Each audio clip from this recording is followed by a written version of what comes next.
ప్రకాశం barrage ని CM Chandrababu పరిశీలించారు. 69వ gate దగ్గర డ్యామేజ్ ని తనిఖీ చేశారు.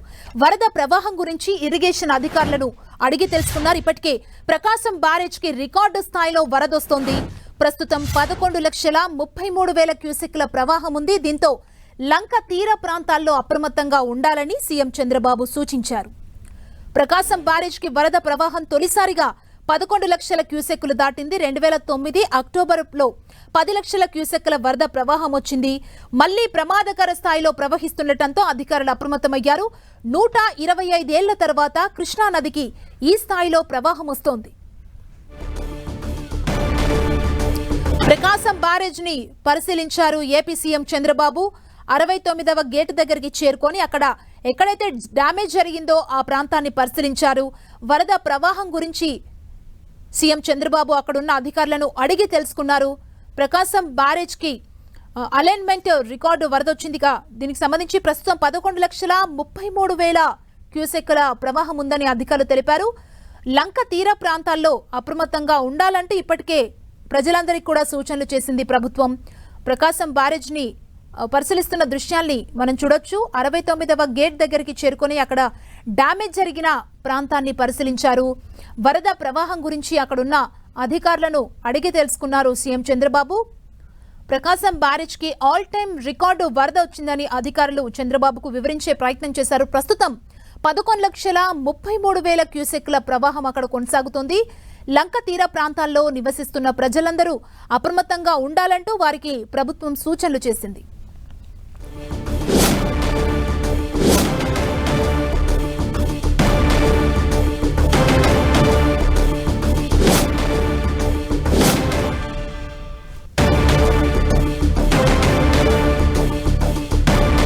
ప్రకాశం బ్యారేజ్ కి ఆల్ టైమ్ రికార్డు స్థాయిలో ఒక్కసారిగా వరద ప్రవాహం పెరిగిందని అధికారులు చెబుతున్నారు. ప్రస్తుతం 11,03,000 క్యూసెక్ల ప్రవాహం ఉందంటగా తెలుపుతున్నారు. లంక తీర ప్రాంతాల్లో అప్రమత్తంగా ప్రజలందరూ ఉండాలని అధికారులు సూచించడం జరిగింది. ప్రకాశం బ్యారేజ్ ని పరిశీలిస్తున్నారు చంద్రబాబు. మనం చూడొచ్చు 69వ గేట్ దగ్గర డ్యామేజ్ జరిగిన ప్రాంతాన్ని పరిశీలిస్తున్నారు. వరద ప్రవాహం గురించి తెలుసుకున్న వెంటనే ఇమీడియట్ గా అక్కడికి చేరుకొని ఆ బ్యారేజ్ దగ్గర పరిస్థితిని సమీక్ష చేయడం జరిగింది. ఆల్ టైమ్ రికార్డులో ఈ వరద వచ్చిందని చెప్పాలి. ప్రస్తుతం 11,33,000 క్యూసెక్కుల ప్రవాహం అక్కడ కొనసాగుతుంది. లంక తీర ప్రాంతాల్లో ఉన్న ప్రజలందరూ అప్రమత్తంగా ఉండాలంటూ అధికారులు వారికి సూచనలు చేశారు. మరింత సమాచారం తెలుసుకుందాం. మా ప్రతినిధి జయరాజ్ అందిస్తారు. జయరాజ్, ప్రకాశం బ్యారేజ్ దగ్గర వరద ఉధృతి క్రమేపీ తగ్గుతా ఉంది. దాదాపు 20,000 క్యూసెక్ల వరద నీరు తగ్గింది. క్రమేపీ ఎగువ ప్రాంతం నుంచి వస్తున్నటువంటి వరద నీటిలో చాలా గణనీయమైన మార్పు ఉంది, తగ్గుముఖం పడుతుంది. దీంతో బెజవాడ వాసులు కొంతమేర ఊపిరి పీల్చుకునే అవకాశం ఉంది. మొత్తం మీద మధ్యాహ్నం నాటికి 11,45,000 క్యూసెక్ల వరద నీరు ప్రకాశం బ్యారేజ్ కి చేరితే ఇప్పుడు లేటెస్ట్ రిపోర్టు ప్రకారం 11,25,000 క్యూసెక్లకి చేరింది. దాదాపు 20,000 క్యూసెక్ల వరకు కూడా తగ్గుముఖం పట్టడంతో బెజవాడ వాసులు కొంత ఊపిరి పీల్చుకున్నారు. గడిచిన 100 ఏళ్ల చరిత్రలో ఎప్పుడు కూడా ఇంత పెద్ద ఎత్తున వరద నీరు రాలేదు. దాదాపు 24 అడుగుల మేర ప్రకాశం బ్యారేజ్కి వరద నీరు పోటెత్తడంతో మొత్తం మీద 70 గేట్లన్నీ కూడా పూర్తి స్థాయిలో ఒకేసారి వదిలినప్పటికి కూడా వరద నీరు ప్రవాహం ఎక్కువ అవడంతో పోటెత్తినటువంటి వరద నీరు మొత్తం జాతీయ రహదారి మీద కూడా ప్రవహించేటటువంటి పరిస్థితి. దీనివల్ల అటు భవానీపురం, విద్యాధరపురం, గొల్లపూడి జాతీయ రహదారిపై కూడా ఇళ్లలో కూడా విజయవాడ కృష్ణా నది వాటర్ కూడా వెళ్లటం అనేది ఇటీవల కాలంలో ఎప్పుడు కూడా జరిగినటువంటి పరిస్థితి లేదు. మరొక వైపు అటు బుడమేరు పరిస్థితి తీసుకుంటే బుడమేరులో తీవ్రమైనటువంటి ఇంకా అల్లకల్లోలం కొనసాగుతోంది. బుడమేరు వరద తాకిడి పెరుగుతా ఉంది, గంటకు పెరుగుతా ఉంది. అటు కొల్లేరులో వచ్చినటువంటి వాటరు బుడమేరు వాటర్ కొల్లేరులో కలిసేటటువంటి పరిస్థితి లేకపోవటం వల్ల మొత్తం కూడా పోటెత్తింది. దాంతో ఎగువ ప్రాంతంకి వెళ్లేటటువంటి వాటర్ ప్రవాహం తగ్గుముఖం బట్టి వెనక్కి వచ్చేటటువంటి పరిస్థితి ఉంది. దీనివల్ల మొత్తం కొల్లేరు పరివాహక ప్రాంతం కూడా పూర్తి స్థాయిలో రాజకీయ నాయకుల కబంధ హస్తాల్లో వందల వేల ఎకరాలు చేపల రొయ్యల చెరువుగా మారినటువంటి నేపథ్యంలో సహజ సిద్ధంగా ఉన్నటువంటి కొల్లేరు అంతా కూడా చేపల చెరువుగా మారింది. కొల్లేరు ఆపరేషన్ కొల్లేరు కార్యక్రమాన్ని 2005 సంవత్సరంలో ప్రారంభించినటువంటి ప్రభుత్వం అక్కడితో ఆపేయటం వల్ల మొత్తం కూడా యథేచ్ఛగా అన్ని పార్టీల నాయకులు, ఎమ్మెల్యేలు, ఎంపీలు, మంత్రులు, పెద్ద పెద్ద బడా పారిశ్రామికవేత్తలందరూ కూడా వేలాది ఎకరాలు చేపల రొయ్యల చెరువుగా మార్చివేయడంతో కొల్లేరు మొత్తం కూడా నామరూపం లేకుండా పోయింది.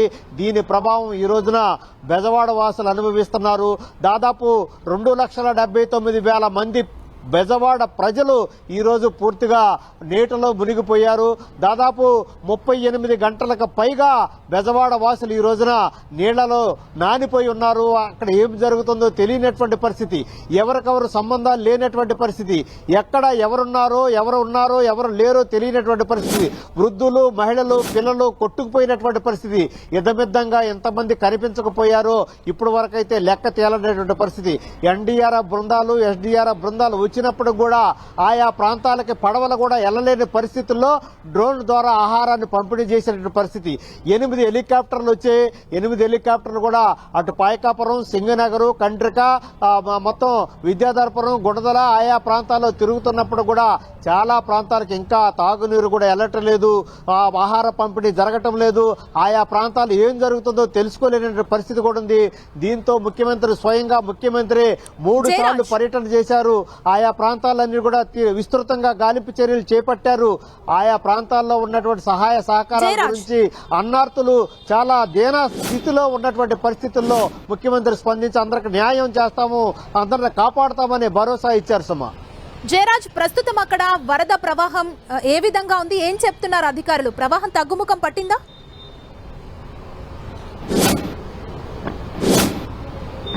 బుడమేరు వరద ప్రవాహం యథావిధిగా కొనసాగుతోంది. గంట కూడా పెరుగుతున్నటువంటి పరిస్థితి ఉంది. మొత్తం బుడమేరు పరిసర ప్రాంతాల్లో ఉన్నటువంటి కాలనీలు కానీ ఆ ప్రాంతాలు కానీ పూర్తిగా ఇంకా జలమయమయ్యే ఉన్నాయి. దాదాపు 10-12 అడుగుల మేర నీరు అలాగే నిలిచిపోయి ఉన్నటువంటి పరిస్థితుల్లో ఆ ప్రాంతాలందరూ కూడా చాలా వరకు ఖాళీ చేశారు. కొంతమంది ఇంకా అక్కడే ఉన్నారు. వారిని తరలించేటటువంటి కార్యక్రమాలు ఇంకా కొనసాగుతున్నటువంటి పరిస్థితి ఉంది. ఇప్పటి వరకు కూడా 14,000 మందిని సురక్షితమైన ప్రాంతాలకు తరలించినప్పుడు కూడా దాదాపు 2,79,000 మంది ప్రజలు అటు పాయకాపురం, కండ్రిక, సింగనగర్, గుణదల, అదేవిధంగా మధురా నగర్ తదితర ప్రాంతాల్లో ఉన్నటువంటి 2,75,000 మంది, 79,000 మంది ప్రజలు ఇంకా నీటిలోనే ఉన్నారు. వారందరి పరిస్థితి ఏమిటనేది ఇంకా అర్థమిద్దంగా తేలినటువంటి పరిస్థితి లేదు. ఎన్డీఆర్ఎఫ్ బృందాలు, ఎస్డీఆర్ఎఫ్ బృందాలు రంగంలో దిగినప్పుడు కూడా ఆ ప్రాంతాలకి మరపడవలు వెళ్ళేటటువంటి పరిస్థితి కూడా లేనటువంటి పరిస్థితుల్లో ఈ రోజు ఇటు ప్రభుత్వం డ్రోన్ల ద్వారా వారికి ఆహార సరఫరా కూడా చేసినటువంటి పరిస్థితి ఉంది. జయరాజ్, ప్రస్తుతం అక్కడ విద్యుత్ సరఫరా జరుగుతుందా? గడిచిన 24 గంటలుగా ఆయా ప్రాంతాల్లో ఎక్కడా కూడా విద్యుత్ సరఫరా అయితే జరగలేదు. విద్యుత్కి పూర్తి స్థాయిలో రిస్టోరేషన్ అయితే ఇంతవరకు జరగలేదు. 38 గంటలకు పైగా ఆయా ప్రాంతాలన్నీ ట్రాన్స్ఫార్మర్లన్నీ కూడా మునిగిపోయినటువంటి పరిస్థితి. ఎక్కడ అంధకారంలోనే 38 గంటల నుంచి ఆయా ప్రాంత ప్రజలు ఉన్నారు. కమ్యూనికేషన్ వ్యవస్థ లేదు. ఎక్కడ ఫోన్లు ఎవరికి కూడా పనిచేయటం లేదు. ఎక్కడ ఎవరున్నారో తెలియనటువంటి ఒక అంధకారంలో ఇంకా చాలా మంది ప్రజలు కండ్రిక, పైకాపురం, సింగనగర్, అదేవిధంగా గొల్లపూడి, విద్యాధరపురం ఈ ప్రాంతాల్లో ఉన్నటువంటి ప్రజలకి పూర్తిగా కమ్యూనికేషన్ అనేది తెగిపోయింది. వారి బంధువులు, వారికి ఉన్నటువంటి వేరు ప్రాంతాల్లో ఉన్నటువంటి చుట్టాలు ఎక్కడ ఎవరు ఫోన్ చేసినా, ఎవరు కాంటాక్ట్ చేద్దామని ఆలోచించినా ఎక్కడ కూడా తెలియనటువంటి పరిస్థితి. చాలా మంది ఎక్కడికెక్కడ చిక్కుపోయినటువంటి పరిస్థితి. ఎవరు ఎక్కడున్నారో తెలియనటువంటి ఒక అగాధమైనటువంటి ఆందోళనకరమైనటువంటి పరిస్థితుల్లో ఇంకా బుడమేరు ప్రాంత వాసులు కొట్టిబిట్టాడుతున్నటువంటి నేపథ్యంలో ముఖ్యమంత్రి స్వయంగా రంగంలో దిగారు. ఆయా శాఖలందరూ కూడా వేరు ప్రాంతాల నుంచి కూడా ఎన్డీఆర్ఎఫ్ బృందాలు, ఎస్డీఆర్ఎఫ్ బృందాలు, హెలికాప్టర్లు, అదేవిధంగా మరపడవలు కూడా అన్ని వచ్చినప్పుడు కూడా ఇంకా పరిస్థితి అయితే అదుపులోకి రాలేదు. ముఖ్యమంత్రి ఈ రోజు రాత్రి కూడా ఆయా ప్రాంతాలు పర్యటించేట అవకాశం ఉంది. దీనిపైన దశల వారీగా సమీక్ష చేస్తా ఉన్నారు. ఆయా ప్రాంతాలకు ఆహారం ముఖ్యంగా ఇక్కడ ప్రధానంగా ఒక విషయం స్పష్టంగా చెప్పాల్సిన అవసరం ఉంది. ఆయా శాఖల మధ్య సమన్వయం లేదు. వచ్చినటువంటి ఆహార పొట్లాలను పంపిణీ చేసే యంత్రాంగం లేదు. వచ్చినటువంటి మంచినీళ్ల బాటిల్స్ ని కూడా ఆయా ప్రాంతాలకు చేరవేసేటటువంటి సిస్టమ్ ఇంకా పునరుద్ధరణ జరగలేదు. వచ్చినటువంటి మంచినీళ్ళు కానీ ఆహారం కానీ అదేవిధంగా ఆయా ప్రాంతాలకు కావాల్సినటువంటి ప్రజల నిత్యావసరాలు కూడా సరఫరా చేయడానికి కూడా పూర్తి స్థాయిలో ఇంకా అధికారుల వైఫల్యం స్పష్టంగా కనిపించడం వల్లే ఆయా ప్రాంతాలకు ఆహారం కూడా మంచినీళ్ళు కానీ ఆహారం కానీ వెళ్ళలేనటువంటి పరిస్థితి ఉంది. ముఖ్యమంత్రి ఆయా శాఖలకు ఇప్పటికే హెచ్చరికలు జారీ చేశారు. అనేక రివ్యూ మీటింగులు చేసి శాఖల మధ్య సమన్వయం లేకపోతే బాధితుల్ని మనం కాపాడుకోలేము. తప్పకుండా మీరందరూ సమన్వయంతో సంఘటితంగా పనిచేసి ఆయా ప్రాంతాల్లో ఉన్నటువంటి ప్రజల్ని సురక్షితంగా బయటకు తేవాల్సినటువంటి బాధ్యత అందరి మీద ఉందని ముఖ్యమంత్రి పదే పదే ఆయా శాఖల మధ్య చెప్పినప్పుడు కూడా ఆహార పొట్లాలను కూడా ఆయా ప్రాంతాలకి సురక్షితంగా అందించలేనటువంటి వైఫల్యం ఈరోజు స్పష్టంగా అధికార యంత్రాంగంలో కనిపిస్తా ఉంది. ముఖ్యమంత్రి కూడా 2-3 సార్లు కూడా సీరియస్ గా చెప్పినప్పుడు కూడా అధికారుల వైఖరిలో ఏమాత్రం మార్పు రాలేదు. ఇదే విధంగా కొనసాగితే ఆయా ప్రాంతాల్లో ఉన్నటువంటి ప్రజలు ఇంకా ఇబ్బందికరమైన పరిస్థితులకు వెళ్ళేటటువంటి అవకాశం కనిపిస్తా ఉంది. సుమ, జయరాజ్, ప్రస్తుతం సీఎం ఎక్కడున్నారు? వరద బాధిత దగ్గరికి వెళ్లి పరామర్శించే అవకాశం ఏదన్నా ఉందా? ఎందుకంటే అక్కడ వారికి సౌకర్యాలు అంతంత మాత్రంగానే ఉన్న నేపథ్యంలో సీఎం పర్యటన ఉండొచ్చా వారి దగ్గరికి? సుమా, ఈ రోజు ముఖ్యమంత్రి ఇటు కృష్ణలంక, అటు పాయకాపురం, సింగనగరం, ఇబ్రహీంపట్నం తదితర ప్రాంతాల్లో 2 విడతలుగా పర్యటన చేశారు.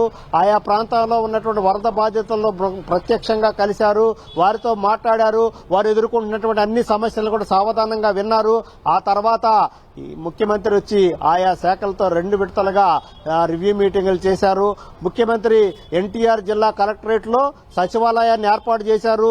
ప్రధాన కార్యదర్శి దగ్గర నుంచి ప్రభుత్వ యంత్రాంగం అంతా కూడా జిల్లా కలెక్టర్ కార్యాలయంలోనే ఉంది. ముఖ్యమంత్రి దగ్గర నుంచి దీనికి సంబంధించినటువంటి వివిధ శాఖల ప్రధాన కార్యదర్శులు, ముఖ్య కార్యదర్శులు, ఉన్నతాధికారులందరూ కూడా ఇక్కడే ఉండి పరిపాలన చేస్తున్నారు. ముఖ్యమంత్రి గంట కూడా మొత్తం సమీక్ష చేస్తున్నారు. ప్రత్యక్షంగా కొద్దిసేపటి క్రితం ప్రకాశం బ్యారేజ్కి వెళ్లి అక్కడ ఉన్నటువంటి పరిస్థితులంతా కూడా సమీక్షించారు. అదేవిధంగా సింగనగర్, పాయకాపురం, కృష్ణలంక తదితర ప్రాంతాలను కూడా స్వయంగా పర్యటించి అక్కడ ఉన్నటువంటి బాధితుల గోడు అంతా కూడా విన్న తర్వాత వచ్చి అధికారుల సమీక్ష సమావేశం నిర్వహించిన తర్వాత పరిస్థితుల్లో కొద్దిగా మార్పు వస్తుంది. ఈ రోజు కూడా మరికొద్ది సేపట్లో ఆయన మీడియాతో మాట్లాడే అవకాశం ఉంది. ఎక్కడెక్కడ ఏ రకమైన సహాయ పునరావాస కార్యక్రమాలు చేపట్టాము, ఏ రకమైనటువంటి అంశాలు ప్రభుత్వం ఏ విధమైన చర్యలు తీసుకోబోతుందని కూడా మరొకసారి వివరించే అవకాశం ఉంది. ఆ తర్వాత ముఖ్యమంత్రి మరొకసారి ఆయా వరద ప్రభావిత ప్రాంతాలకు వెళ్లి మరొకసారి అక్కడ అందుతున్న సహాయ పునరావాస కార్యక్రమాలను సమీక్షించేటువంటి అవకాశం ఉంది. Suma, thank you Jayaraj.